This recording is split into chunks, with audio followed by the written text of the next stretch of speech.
Imagine the following conversation between a hospital executive and the leaders of a medical group. "We want to partner with you," the executive says. "This isn't just a contract, it's alignment. We want to build something together." As the conversation progresses, the physicians hear familiar phrases: partnership, collaboration, shared mission. The deal includes a medical directorship, a professional services agreement, and perhaps a co-management deal. Everyone leaves the meeting feeling good, even feeling great. Now, fast forward, say, 3 years. Hospital leadership has changed. Financial pressures have increased. Someone in the hospital C-suite is asking uncomfortable questions about referral patterns and service line profitability.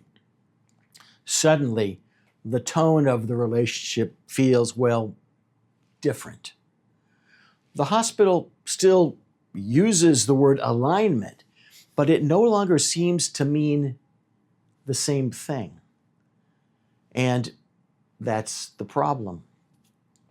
Hospital-physician alignment deals are often presented as partnerships. In reality, many of them are simply contracts with a marketing department attached. Hospitals love the word alignment, and they use the term constantly. It appears in strategic plans, consultants' reports, PowerPoint decks explaining the future of healthcare. Hospitals want alignment with physicians. Physicians want alignment with hospitals. Heck, everyone wants alignment with everyone else.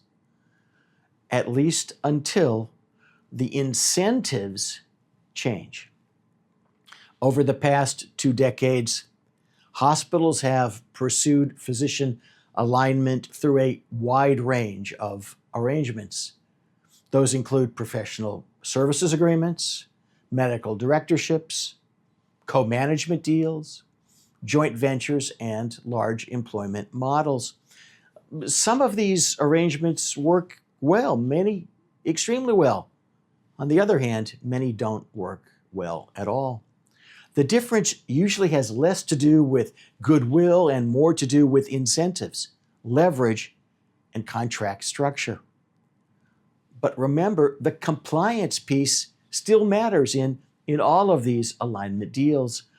Whenever money flows between hospitals and physicians, the Stark Law, the anti-kickback statute, and other regulatory schemes are quietly sitting in the background.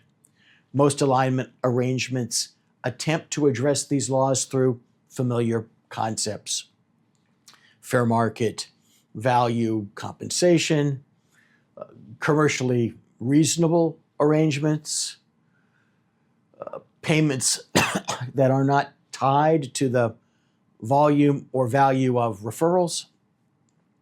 In theory, that sort of framework works, but in practice, arrangements rarely stay frozen in time. Responsibilities shift and drift. Compensation changes, documentation fades. The medical directorship that once required defined services becomes an honorarium. The consulting agreement becomes something nobody can clearly describe, but the payments continue. When regulators, or worse, whistleblowers, start asking questions, the issue often boils down to a simple one. Were the physicians actually providing the services they were being paid to provide?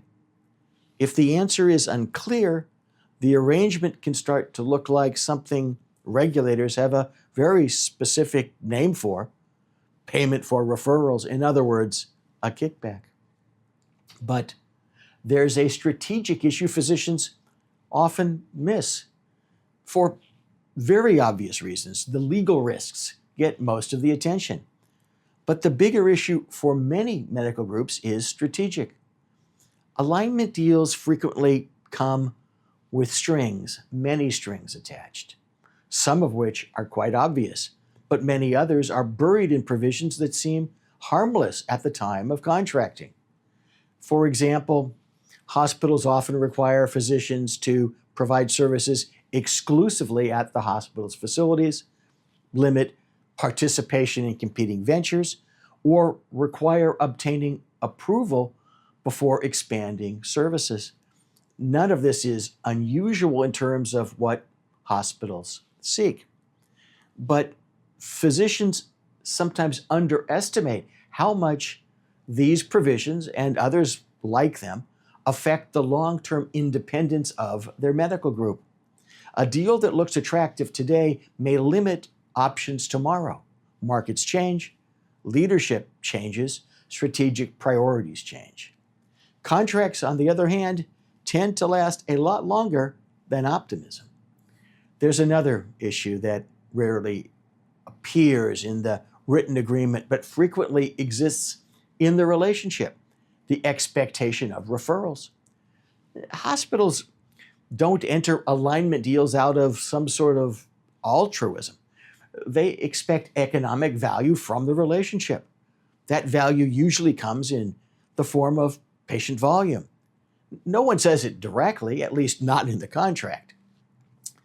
But if a hospital is paying physicians through multiple arrangements, it's not unreasonable for hospital leadership to assume those physicians will direct patients to its facilities.